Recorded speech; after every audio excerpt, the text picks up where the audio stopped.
கல்வியில் சிறந்து கலங்கரை விளக்காய் மின்னிடு என்கின்ற ஒரு அற்புதமான நூல் இன்று வெளியீடுதான் இருக்கிறது. அந்த விழாவிற்கு வருகை தந்திருக்கிற அதிகாரிகளே, ஆன்மீக பெரியோர்களே, இலக்கிய ஆர்வலர்களே, கொடைவள்ளல்களே,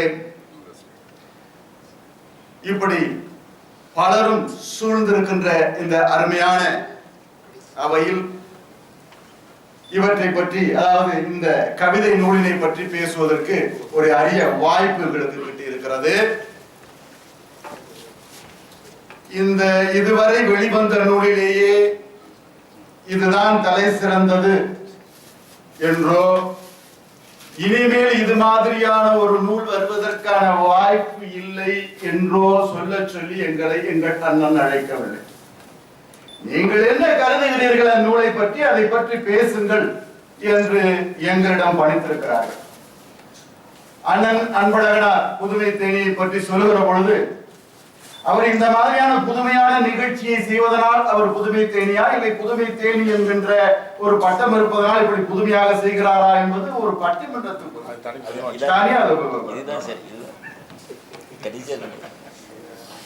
முதலிலேயே நான் பயந்தேன். அதாவது திருவாரூர் சந்திரசேகரன் அண்ணன் முன்னாடி பேசுகிறார் என்று சொன்னால் எங்களுக்கு ஒன்றும் இருக்காது. ஏன்னா எம்ஆர்டில இங்க இருந்து ஒரு ஜூரம் போறதுக்குள்ள 2 முறை அந்த புத்தகத்தை படிச்சு பிரட்டி அடிச்சு அவங்க வீட்டுக்கு போன் பண்ணிடுவாரு. புத்தகத்தை பற்றி என்ன சொல்லலாம் என்று நினைத்தோமோ அத்தனையும் அவர் சொல்லிவிட்டார். அப்படிப்பட்ட அற்புதமான பேச்சாளர் அவர்கள் உரையாற்றி இருக்கிறார்கள். அதற்கு முன்பாக இளம் கவிஞர்களுக்கு இணையாக நம்ம எங்க முன்னாள் கவிஞர்னு சொல்லிடுவாங்களோங்கிற ஒரு பயத்தில் இன்றைக்கு பேஸ்புக்லையும் புரிந்து கலக்கி கொண்டிருக்கின்ற பிச்சினிக்காடு இளங்கோ அண்ணன் அவர்கள் அற்புதமான உரையை நிகழ்த்தினார். இப்படி ஒரு அருமையான ஒரு நிகழ்வு நடந்து கொண்டிருக்கிறது. சீர்காழி செல்வராஜ் அவர்களை பற்றி சொல்கின்ற பொழுது, கப்பலினை செப்பம் செய்கின்ற, ஒழுங்குபடுத்துகிற பணியினை ஆற்றுகிறார். மனித மனங்களையும் செம்மைப்படுத்துவதற்கு நல்ல கவிதையினை தந்து கொண்டிருக்கிறார். அப்படிப்பட்ட ஒரு நல்ல எழுத்தாளர், கவிஞருமாக இருக்கின்ற அவருடைய அந்த புத்தகத்தில் இருக்கின்ற பல்வேறு விஷயங்களை பேசுவதற்கு நானும் அழகு நிலா அவர்களை பற்றி சொல்ல வேண்டும் என்று சொன்னால், அவர் பேச்சாளர் மன்றத்தில் இருக்கிறார். நிறைய கதைகளை எழுதி கொண்டிருக்கிறார். ஜெயமோகன் அவர்கள் இங்கே வந்த பிறகு லைம் லைட் என்று சொல்வார்கள், அப்படி முன்னால் ஒளிர்கின்ற விளக்காக இப்போது அவர்கள் இருந்து கொண்டிருக்கிறார்கள். அவரோடு இணைந்து பேசுவதற்கு எனக்கு கிடைத்திருக்கிற வாய்ப்பு பெரிய மகிழ்ச்சிக்குரியது. எனவே அனைவருக்கும் என்னுடைய வணக்கத்தினை சொல்லி, நிலா, நீங்க இந்த புத்தகத்தை, அதாவது இந்த நூலை படித்த அளவிலே என்ன மாதிரியான விஷயங்களை அவர் பகிர்ந்து கொண்டிருக்கிறார், கொஞ்சம் சொல்லுங்க. அனைவருக்கும் அன்பான வணக்கங்கள். புரட்டும் போது எது நம்மை புரட்டி போடுகிறதோ அதுதான் ஒரு சிறந்த புத்தகம் அப்படின்னு சொல்லுவாங்க. அதை புரட்டும் போது நம்மள அப்படியே புரட்டி திருப்பி போடணும், அதுதான் ஒரு சிறந்த புத்தகம். ஆனா இந்த காலகட்டத்துல புற்றீசல் போல எத்தனையோ நூல்கள் தொடர்ந்து வெளிவந்துகிட்டே இருக்கு. ஆனா ஒரு சில நூல்கள் தான் நம்மை கவரும்படியா இருக்குன்னு நான் நினைக்கிறேன். அந்த வகையில பார்த்தா இன்னைக்கு நம்ம கவிஞர் சீர்காழி செல்வராஜ் பல தலைப்புகளை தேர்ந்தெடுத்து கதம்ப பூக்களை கோக்குற மாதிரி கோர்த்து ஒரு மாலையாக்கி தமிழ் அன்னைக்கு சூட்டி இருக்கார். நவில்தோறும் நூல் நயம் போல அப்படின்னு நம்ம வள்ளுவர் சொல்லுவார். அதே போல நாங்க இன்னைக்கு இந்த புத்தகத்தை கல்வியில் சிறந்து கலங்கரை விளக்காய் மின்னிடு என்ற இந்த கவிதை தொகுப்பை நானும் நண்பர் முனைவர் ராஜகோபாலனும் பலமுறை படிச்சுட்டு உங்களிடம் எங்களுக்கு பிடித்த சிலவற்றை பகிர்ந்து கொள்ள வந்திருக்கிறோம். மனித உறவுகள்னு சொல்லும்போது அண்ணன் சந்திரசேகர் அவர்கள் இப்ப கொஞ்ச நேரத்துக்கு முன்பாக சொன்னார்கள், பேசும்போது குழந்தை இலக்கியங்கள் எங்கே குறைவாக இருக்கிறது என்று சொன்னார். நம்முடைய சீர்காழி அவர்கள் அழாதே கண்ணே அழாதே, ஆனந்தமாய் நீ விளையாடு, அன்னை தெரசாவாய் பார்க்கிறேன். அந்த எனக்கு ரொம்ப பிடித்திருந்த இடம் என்னன்னா, குழந்தை பிறக்கும் போதே டாக்டரா இன்ஜினியர். இவர் அது இல்ல, அன்னை தெரசாவாய் பார்க்கிறேன் அப்படின்னு சொல்லுகிற போது அந்த மனித உணர்வு எங்களை கவர்ந்ததாக அமைந்திருக்கிறது. அடுத்து எனக்கு என்ன இதுல ஒரு சந்தோஷம்னா, தாய் தான் சாமி, கடவுள் நமக்கு. ஆனா தகப்பனுடைய மனநிலையில அந்த குழந்தை பிறக்கிறதுக்கு முன்னாடி அதை யாரும் அதிகமா பதிவு செய்யறது இல்லை கவிஞர்கள். அதை ரொம்ப நல்லா செய்திருக்கிறார். ஒரு தன்னுடைய மனைவியினுடைய வயிற்றுல தன் குழந்தை இருக்குங்கும் பொழுது அது என்ன பெரிய மகிழ்ச்சி. அழகு ரதம் பிறக்கும், அது அசைஞ்சி அசைஞ்சி நடக்கும், தமிழ போல இனிக்கும், பெத்த தகப்பன் போல சிரிக்கும், அழகு ரதம் பிறக்கும், முத்தெடுத்து செதுக்கி வச்ச சித்திரம் போல் இருக்கும், நாம் முற்பிறப்பில் செய்ததெல்லாம் மொத்தமாக பிறக்கும். ஆசை, தகப்பனுடைய ஆசை. அதை பெரிய யாரும் அதிகமான கவிஞர்கள் பதிவு செய்ததில்லை. தாயை பாடுவதோடு விட்டு விடுவார்கள். ரொம்ப அழகா ஒரு தகப்பனுடைய மனநிலையில அந்த வரிகளை பதிவு செய்திருக்கிறாரு. ஏன் இதை சொல்றேன்னு கேட்டா, இப்ப என் மௌன பெத்தவன் சொல்றோம் போடான்னா, நீயா பெத்த, அம்மா தானே பெத்துச்சுங்களா, என்னமோ நமக்கு அது மாதிரி இன்று புறந்தறுதல் தாய்க்கு கடனே, அவ கொடுப்பவள் தாய், பெற்றுக் கொள்பவன் தன் உயிரை மீட்டு உருவாக்கி தந்தை. பெற்றவன்கிறதான் சரியான பதம், அது என்னமோ மாறி போச்சு.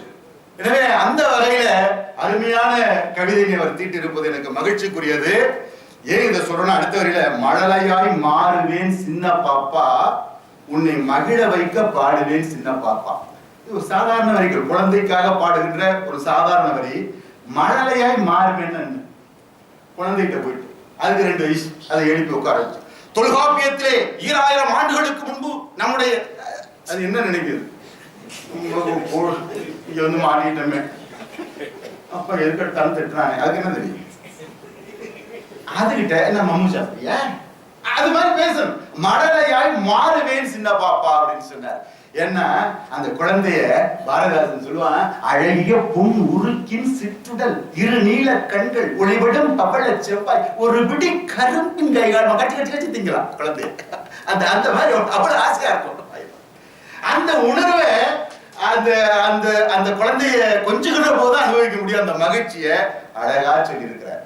அந்த குழந்தையினுடைய வளர்ச்சியினை, அந்த மழலையினை ரொம்ப அருமையாக பாடியிருக்கிறார் நம்முடைய செல்வராஜ் அவர்கள்.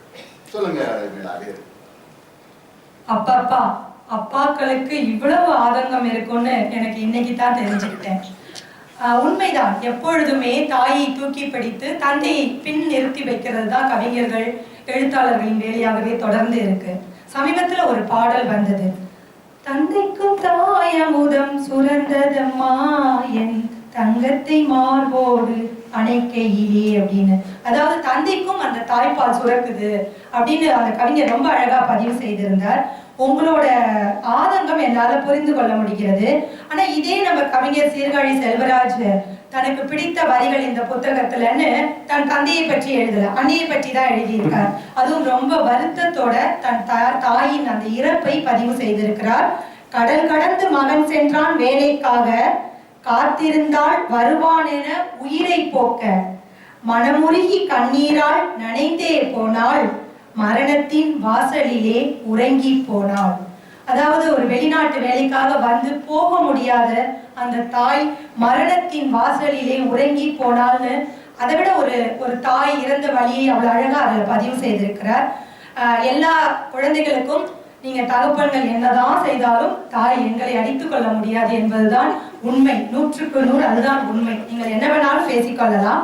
இப்ப சமீபத்துல எனக்கு ரொம்ப பிடித்த பாடல் ஒன்று, என் ஃப்ரெண்ட போல யாரு மச்சான், அவன் ட்ரெண்டை எல்லாம் மாத்தி வச்சான், நீ எங்க போன எங்க மச்சான், என்னைய நீ எங்க வச்சான். இந்த பாடல் நீங்க கேட்டிருப்பீங்களே. விஜய் ரசிகை இல்ல நான் விஜய்க்கும் ரசிகை கிடையாது, இயக்குனர் சங்கருக்கும் ரசிகை கிடையாது. ஆனா ஒரு நல்ல நட்பு இருந்தா அதற்கு நான் சாகும் வரை ஒரு நல்ல ரசிகை அப்படின்னு தான் சொல்லணும். எதுக்காக இதை பாடுனேன்னா, கவிஞர் சீர்காழி கூட இந்த புத்தகத்துல நட்பை வந்து அவ்வளோ உயரத்துல தூக்கி பிடித்து ஒரு பாடல் எழுதியிருக்காரு. நீங்க சொல்லுங்களேன் டாக்டர். நட்புன்னு சொன்னா 100 ஆண்டு பழகினும் மூர்க்கற்கேண்மை நீர்க்குள் பாசி போல் வேர்கொள்ளாதேன்னு சொல்லு. எவ்வளவு நாள் பழகிறோம் இல்லை, எப்படி பழகிறோம், அந்த அந்த நட்பை ரொம்ப அருமையாக பதிவு செய்திருக்கிறாரு. இதயத்தின் பாரத்தை இறக்கி வைத்தேன், இன்னலை தனக்குள்ளே எடுத்துக்கொண்டான் அப்படின்னு நண்பனை பத்தி சொல்றாரு. சில பேருக்கு சந்தேகம் கூட வரலாம், என்ன இதயத்தின் பாரத்தை மனைவி இருக்கும்போது அவட்ட சொல்ல வேண்டியதானே, இதயத்தின் பாரத்தை இறக்கி மனைவிட்ட வைக்காம என் நண்பன்ட்ட வைக்கிறான் அப்படின்னு. எல்லாத்தையும் மனைவிட்ட சொல்ல முடியாது. உண்மையா அப்ப இல்ல வசதியா ஏன் இதை சொல்றோம்னா, ஆபீஸ்ல ஒரு கிளர்க்கு வந்திருக்கு, அது கண்ணாது மிஷின் கண்ணு இப்படின்னு ஃப்ரெண்டு கிட்ட சொன்னா அவன் சொல்லுவான், நீ கொடுத்து வச்ச வேண்டாம், எனக்கு தான் ஒரு கிளர்க்கு வந்திருக்கு ஹாஸ்பிட்டல்ல இருந்து நேரா இருக்கிற மாதிரி. அவன் சொல்றான், ஆமா கிளர்க்கு அமைவதெல்லாம் அந்த ரெஞ்சுக்கு போறான். இதெல்லாம் பேசுறான், ஃப்ரெண்டு கிட்ட பேசுறான், நண்பன் கிட்ட. மனைவி கிட்ட பேச முடியுங்களா? அதனாலதான் இதயத்தின் பாரத்தை இறக்கி வைத்து இன்னலை தனக்குள்ளே எடுத்துக்கொண்டான் அப்படின்னு சொல்லி ரொம்ப அழகா அதை செய்திருக்கிறார். அடுத்து நட்பை பத்தி சொல்லும் போது இன்னைக்கு எங்கெங்க பழகிறதுக்கு நேரம் இருக்கு. நம்ம தான் ஸ்டார் ஹோட்டல்ல ரூம் போட்டா பழகணும், நம்ம தான் கிட்ட எவ்வளவு நாட்கள் விஷயமே இல்லாம மணிக்கணக்கா பேசியிருக்கோமா இல்லையா? அந்த நட்பு இன்னைக்கு அப்படிப்பட்ட நட்பு பஸ் ஸ்டாண்ட்ல பாக்குறேன். நீங்க நீ சுரேஷ் தானே, நீங்க ரமேஷ் அப்படியே கட்டி பிடிக்கவா, நம்ம பார்த்து 20 வருஷம் ஆச்சு அப்படின்னு சொல்லிட்டு வந்தவன், ஆஹா 21 வந்துடுச்சு. 20 வருஷம் கழிச்சு பார்த்தா கட்டி பிடிக்க போனோம், 21 வருஷம் வந்துடுச்சுன்னு கிளம்பி போயிட்டான். போகும்போது நம்பர் கொடுத்துட்டு போறான், 8201 4 நம்பர் தான் கொடுத்துருக்கான். அவரை பரவாயில்ல பேரு. நான் அடுத்த ஒரு 20 வருஷம் கழிச்சு பார்க்கும்போது இன்னும் 4 நம்பர் கொடுப்பான். வாங்கி பேசி பழகி விளைஞ்சு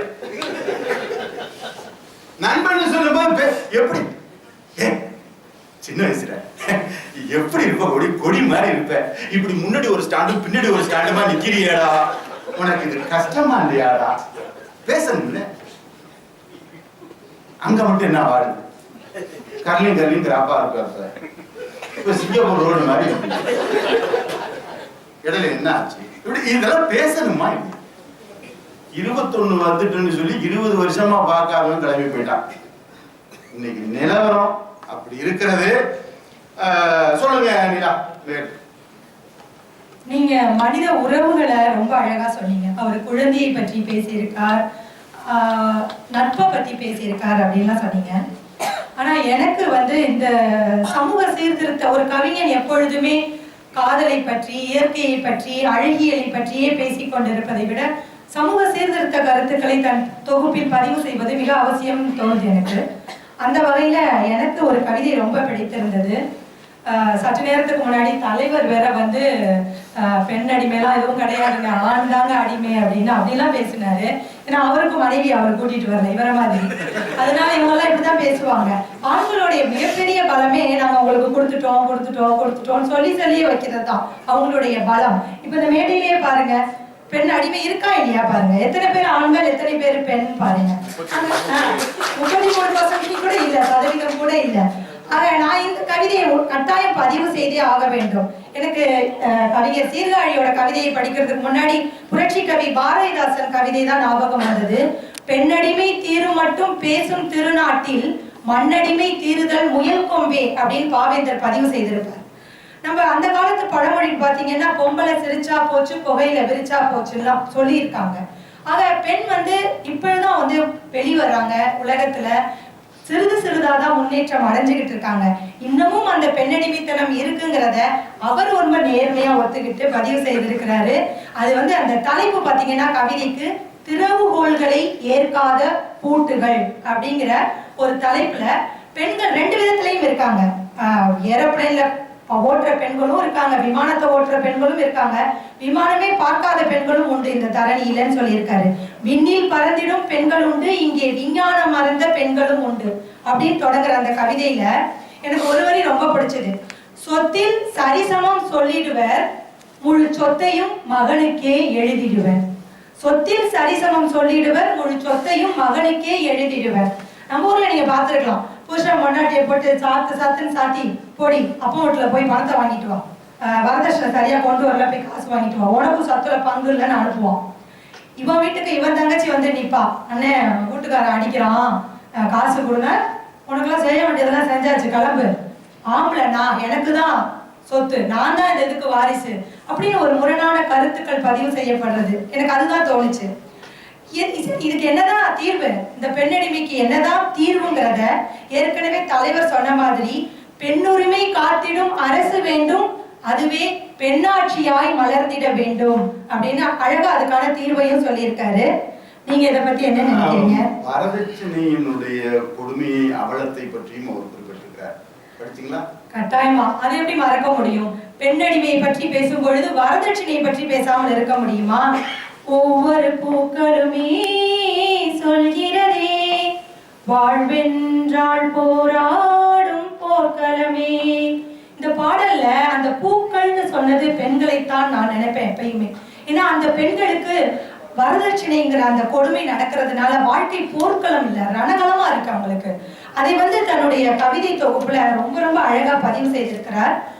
பொண்ணுக்கு பெண்ணை விலை பேசிடுவர், ஐயவோ பொன்னில்லையாயின் பொசுக்கிடுவரே அப்படின்னு எழுதியிருக்கார். ரொம்ப அழகான அந்த வரிகள்.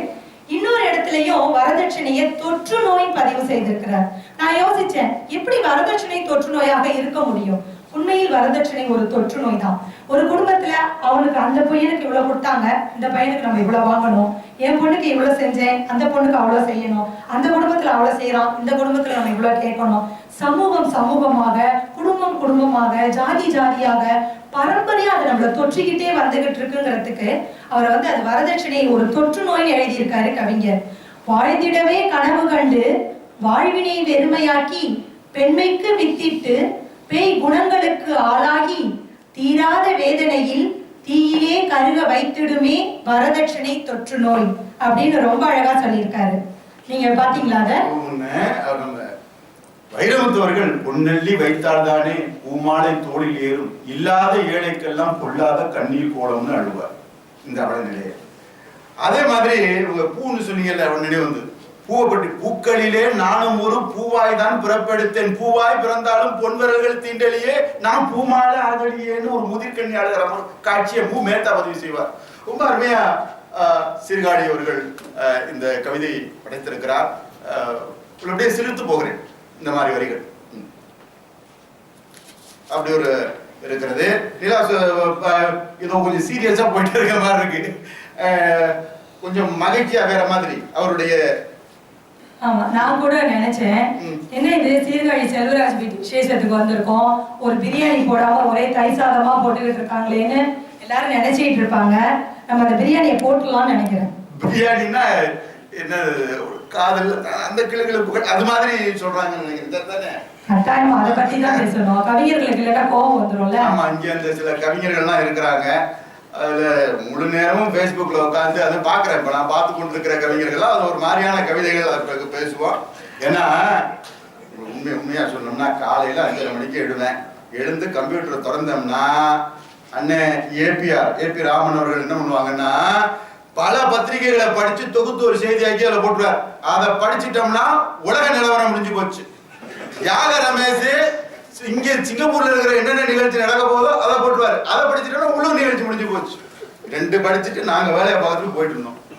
கொஞ்ச நாளா சில கில்மா கவிதைகள் வர ஆரம்பிச்சு. காலையிலே இந்த கன்றாவியான்ட்டு நான் ஒயிட்டர் அதெல்லாம் பாக்குறது இல்லை. அப்புறம் ஒரு 2 நாள் கழிச்சு அது என்னதான் இருக்கு அப்படின்ட்டு பார்ப்போம் அப்படின்ட்டு போயிட்டு கொஞ்சம் கொஞ்சமா அது நம்மளை கவர்ந்து காலையில 5:30 மணி ஆனா கில்மா இல்லைன்னா முடியாது. காபிலனாலும் பரவாயில்ல. இந்த கில்மா கவிதையை படைத்த கில்மா கவிஞர் இங்கதான் இருக்கிறாரு. கண்ணா நான் சொல்றது சாமி. இந்த இந்த கில்மாவை தாண்டி வந்தா ஜொல்மா. முருகா நான் சொல்றது சாமிய. அதையும் தாண்டி வந்தோம்னா சில ஜல்சா கவிதைகள். இவ்வளவும் காலையில பார்க்க வேண்டிய. இப்ப ஆனா ரசிக்கிற முடியும். இந்த கவிதையெல்லாம் வரலன்னா ஒரு கோயம்புத்தூர்கார அவர் தான் மென்தா. அவர் என்ன பண்ணுவாருன்னா அந்த கில்மா ரெடி ஆகலையான்னு ஒரு கவிதை விட்டு இருப்பார். ஏதாவது கவிதை தான் சொல்லுங்க. சொல்றேன் இல்ல அது காலையில 5:30 மணிக்கு தான். அப்படி ஒரு கவிதைகள் இப்போ வந்து மகிழ்ச்சிப்படுத்துது. நல்லா இருக்கு. ஆனா என்னன்னா கொஞ்சம் பலசாலியா இருந்தா பரவாயில்ல, இதே பழகினோட நம்ம காலையில 5:30 மணிக்கு அப்படி வருது. காதலை பற்றி பாடாதவர்கள் இல்லை. இந்த காதல் வந்தா நான் கேட்கிறேன், இந்த காதல் வந்து எத்தனையோ இலக்கிய வடிவம் இருக்கு. ஒரு கட்டுரை எழுத வேண்டியதானே, நானும் காதலும். எல்லாரும் கவிதை தான் எழுதுறாங்க. எத்தனை ஆண்டுகளுக்கு முன் நிலத்திலும் பெருதே வானிலும் உயர்ந்தன்று எழுத தொடங்கிய காலம் முதல் இப்ப என்னென்னமோ சொல்லிட்டான். ஆடி வரும் அல்வா கடை, ஆப்ப கடை, நீ ஒரு அச்சு முறுக்கு, நீ கார குழம்பு, என்னென்ன உண்டோ சொல்லிய. அடுத்து நம்ம அதை விட எப்படி சூப்பரா சொல்றதுன்னு யோசிக்கிறான், பாக்குறான். இப்ப கவிங்க யோபாரதின்னு ஒரு பாட்டு கேட்டேன். எப்படி எங்க பஸ்ல ஏறினா எந்த சீட் நல்லா இருக்கும்? ஜன்னல் ஓரத்து சீட்டு. அது காற்று வந்து காதல மோதுகிற பொழுது அது ஏதோ காதல் கவிதை சொல்ற மாதிரி இருக்கும் அந்த ஜன்னல் ஓரத்து சீட்டு. அவன் பாருடா, பேருந்தில் நீ எனக்கு ஜன்னலோரும், பின்வாசல் முற்றத்திலே துளசி மாடும், விடுமுறை நாட்களில் பள்ளிக்கூடம், விளையாட்டு பிள்ளைகளின் செல்ல கோபம், ஆளில்லா நள்ளிரவில் கேட்கும் காதல் அப்படி பாரு. அப்ப காதலை வித்தியாசமாக பாடிக்கொண்டே இருக்கிறார். எப்படி பாடினாலும் வந்துகிட்டே இருக்கு. அப்படிப்பட்ட காதல்ல எனக்கு என்ன வரி பிடிச்சிருந்துச்சோ அதே வரி அண்ணன் சந்திரசேகரன் அவர்களுக்கும் பிடிச்சிருந்துச்சு. அதே அவருக்கும் பிடிச்சிருக்கு பிச்சினிக்காடு இளங்கோ. என்னன்னு கேட்டா, கண்ணும் கண்ணும் மயங்கும் போது காதல் அங்கே மாறுகிறது. இது எல்லாம் சொல்லலாம். கண்ணும் கண்ணும் அது கற்கள் முட்கள் கடந்து சென்று சொற்கலோகம் படைக்கிறது. எனக்கு காதல் உடனே நினைச்சோ உடனே நடந்துருமா? அது நம்ம சமூகத்துல. இவன் முதல்ல போய் காதலை சொல்லணுமா இல்ல? சொல்லத்தான் நினைக்கிறேன்னு 3 மடத்துக்கு நீட்டுறான். போய் சொல்றதுக்கே 3 வருஷம் ஆகுது. அதுக்குள்ள அந்த பொண்ணு கூண்டு கட்டிட்டு வீட்டை விட்டு போகுது. புருஷனோட தத்தாளங்காட்டு வழி, கள்ளிப்பட்டு ரோட்டு வழி, வாக்க விட்டு போறாங்க. விஷயத்தை இவன் சொல்றதுக்கே இவ்வளவு நாள். அடுத்தது அப்படியே இருந்தாலும் நம்ம தமிழ் சமூகத்துல நம்மள உடனே ஒத்துக்குவாங்க. அப்பாட்ட போய் பொண்ணு சொல்லுது, அப்பா நான் ஜெயபாலை லவ் பண்றேன். ஜெயபாலையா? தனப்பட பண்ணலையாடி? Very good. இப்பதான் நீங்க பொண்ணு நிரூபிச்சிருக்கேன். நல்லா அப்படிதான் லவ் பண்ணணும். எந்த வீட்டுல சொல்றேன். உடனே அப்பா ஒரு கைத்தை தூக்கிட்டு ஓடுறான். மகன் அறுவாலை தூக்கிட்டு இந்த பக்கம் ஓடுறான். இந்த அம்மா இவ்வளவு பில்டப் நம்மளால தாங்க முடியாது. அவங்க அம்மா அப்படியே மயக்கடிச்ச மாதிரி விழுந்துடும். எப்படி காதல் நம்ம முடியாது. காதல் தோல்வி அடைவதற்கு வைரமுத்து அழகா சொல்வாரு, காதல் வெற்றிங்கிறது காதலர்கள் தீர்மானிக்கிறதுல, காதலர்கள் அல்லாதவர்களால் தான் காதல் தீர்மானிக்கிறது. அதுதான் உண்மை. உண்மையான காதல் சாதித்தியிலே சருகிய காதல், பொன்பொருள் கேட்டதால் பொசுங்கிய காதல், ஊர் கூடி பிரித்த காதல். நான் எனக்கு பிடிச்ச பொண்ணை கல்யாணம் பண்ணிட்டு போயிட்டேன்னா எனக்கு பிறகு என் தங்கச்சி எடுபட மாட்டேன். இது தெரியும் தானே? பாடல்ல ரொம்ப அருமையா இருக்கு. இளமை துள்ளி எழுந்து நின்று காதல் என்றது, குடும்ப நிலைமை எதிரில் வந்து நின்று கடமை என்றது, காதல் எனும் பூலந்து கடமை வென்றது, என்றும் மேடு பள்ளம் உள்ளதுதான் வாழ்க்கை என்பது, நித்தம் நித்தம் மாறுகின்றது எத்தனையோ. அது வெற்றி, காதலினுடைய வெற்றி போராட்டம். மாயவனார் பெரிய போராட்டம் தான். அந்த காதலினை வெற்றி பெறுகிறவர்கள் அந்த காதலினை அது அவ்வளவு அழகாக அவர் தீட்டி இருக்கிறார். எனவே அதை பற்றி சொல்லுங்க. எனக்கு அதை சொல்லுகின்ற பொழுது என்னுடைய உணர்வு வயப்படுகிறது. எத்தனை போராட்டம், அந்த போராட்டத்தை சந்திக்க முடியாம தான் நகலாம். புரியுது, உங்க பிரச்சனை புரியுது. அது காதலுக்கே உள்ள மகத்துவம். அது எத்தனை வயதானாலும் வழுக்கை விழுந்தாலும் அந்த காதல் அப்படிங்கிற அந்த பேரை கேட்டாலே அது வந்து ஒரு சொன்ன மாதிரி எல்லா உணர்வுகளும் தாக்கும், ஒன்று சேர்ந்து தாக்கக்கூடிய உணர்வு தான் அது. அவர் ஒரு ஆணா வந்து அது காதல், பெண்களை விட ஆண்கள் வெளிப்படையா சொல்லக்கூடியவர்கள், ரொம்ப அழகா உணர்ச்சி வசப்பட்டு அப்படியே உருகிட்டாரு காதல்னோட. ஆனா ஒரு பெண்ணா காதலை பற்றி கவிஞர் வந்து இதுல ஒரு 4-5 பாடல்கள் இந்த புத்தகத்துல இருக்கு. ஆனா ஒரு பெண்ணா எனக்கு ஒரு பாடல் வந்து எனக்கு ஒரு சரியா படாத மாதிரி ஒண்ணு தோணுச்சு. அந்த பாடலை பார்த்த பிறகு, நான் காதல் திருமணம் செய்தவள் தான், ஆனா அந்த பாடலை பார்த்த பிறகு காதல் கசக்குதையா வர வர காதல் கசக்குதையா அப்படின்னு தான் பாட தோணுச்சு. அது என்ன பாடல்னா மாந்தோப்பு படலம் அப்படிங்கிற தலைப்புல எழுதியிருக்காரு. அந்த பாடலை நீங்கள் போய் படித்து பாருங்கள், புத்தகத்தை வாங்கி. பாடலை பற்றி நான் சற்று விளக்கமா சொல்லிடணும். ஒரு மாந்தோப்பு, அங்க ஒரு தோட்டக்காரன் இருக்கிறான். மாம்பழத்தை பறிக்க ஒரு பெண் அந்த தோப்பிற்குள் வருகிறாள். ரொம்ப அழகான வர்ணனைகள், அதுல எல்லாம் கவிஞர் அடிச்சுக்கவே முடியல. உங்களை மாதிரியே ஆச்சு. அதனால தோப்புக்குள்ள வர அவளை பற்றிய வர்ணனைகள், தோப்பை பற்றிய வர்ணனைகள். ஓடி வரும் பொழுது மாங்கனியை பறிக்கும் பொழுது ஏதோ மாங்கனி தவறி விடுறதை இவ பயந்து கத்துறா அந்த பெண். உடனே இவன் ஆணுக்கே உரிய அந்த பதைப்பதைப்போடு அவளை நோக்கி ஓடி வருகிறான். அவன் காலில் ஒரு முள் குத்த, இவள் துடிதுடித்து போய் ஓடி வந்து அந்த முள்ளை எடுக்க இருவரும் பார்த்து கொள்கிறார்கள். எல்லாம் சரி, எல்லாமே சரிதான், இதுல ஒரு பிரச்சனையுமே இல்லை. ஆனா கடைசியா 2 வரிகள் அவர் போட்டிருந்தது வந்து, மாமருந்து பருகையிலே மெய்மறந்து விருந்தானால் மாண்புடனே இவ்விருவர் பொது பிரபஞ்சம் படைத்தனரே அப்படின்னு போட்டிருக்காரு. எனக்கு என்னமோ அந்த அந்த நிகழ்ச்சி ஒரு 10 நிமிடம் தான் இருக்கும். இந்த காலத்துல 10 நிமிடத்துல எல்லாம் கண்ணோட கண் பார்த்து காதல் வர்றது, முகநூல்ல வர்றது, பார்க்காம வர்றது எல்லாமே இருக்கு. ஆனா அந்த 10 நிமிடத்துல மாமருந்து பருகையிலே மெய் மறந்து விருந்தானால் மாண்புடனே இவ்விருவர் புது பிரபஞ்சம் படைத்தனரே. அது எப்படின்னு எனக்கு தெரியல. அது மாண்புடனே வேற அது நடந்திருக்கு அப்படிங்கிற மாதிரி அவர் முடிச்சிருக்காரு. என்னால இதை ஒரு பெண்ணா இந்த கவிதையை என்னால ஏற்றுக்கொள்ளவே முடியல. அப்புறம் இப்ப சமீபத்துல கூட நம்ம கவிமாலை கவிஞர் வந்து விஜயபாரதி அவரோட புத்தகம் வந்தது தனி வழின்னு. அதுல கூட அவரே வருத்தப்பட்டிருக்காரு. எம்ஆர்டில பயணம் செய்யும் பொழுது தள்ளி தள்ளி தண்டவாளம் போல் பழகும் காதலர்கள் போய் ஈசிலிங் கட்டையை போல ஒட்டிக்கிட்டே இருக்காங்க அப்படின்னு அவருக்கு ரொம்ப வருத்தத்தோட அதை எழுதியிருக்காரு. எல்லாருக்குமே உள்ள வருத்தம் தான் இல்லையா? அது காதல் வந்து இப்ப அவ்வளவு கொச்சைப்பட்டு போயிருக்கு அப்படின்னு. நான் ஒரு பாடல், எனக்கு பழைய பாடல் ரொம்ப பிடிக்கும். முறையுடன் மணந்த கணவர் முன்னாலே பரம்பரை நாணம் தோன்றுமா, பரம்பரை நாணம் தோன்றுமா, காதல் சிறகை காற்றினில் விரித்து வான வீதியில் பறக்கவா, கண்ணில் நிறைந்த கணவனின் மார்பில் கண்ணீர் கடலில் குளிக்கவா. அப்போ உள்ள கவிஞர்கள் எழுதின பாடல்ல கணவர் முன்னாடி மட்டும்தான் அந்த நாணம் வராது. வேற எந்த ஆண்மகனாக இருந்தாலும் பெண்ணுக்கே உரிய இயல்பு அந்த நாணம் வரும். ஆனா இங்க கவிஞர் அதை பதிவு செய்த விதம் எனக்கு சற்று வருத்தத்தை அளித்தது. நீங்க இதை புரிஞ்சுக்கிறேன், இல்ல உங்களுடைய மனமுணர்வை புரிஞ்சுக்கிறேன். சினேகன் அவர்கள் இந்த வரிய ரொம்ப அருமையான ஒரு பாடலை கொடுத்தார். ஆம்பளைக்கும் பொம்பளைக்கும் அவசரம், அத காதல்னு சொல்லுறாங்க அனைவரும். காதல் ஒரு கண்ணா மூச்சு கலவரம், அது எப்பவுமே போதையான நிலவரம். இன்னைக்கு காதல் எல்லாம் ரொம்ப ரொம்ப மாறிடுச்சு. கண்ணை பாக்குது, கைய கோக்குது, ரூமு கேக்குது.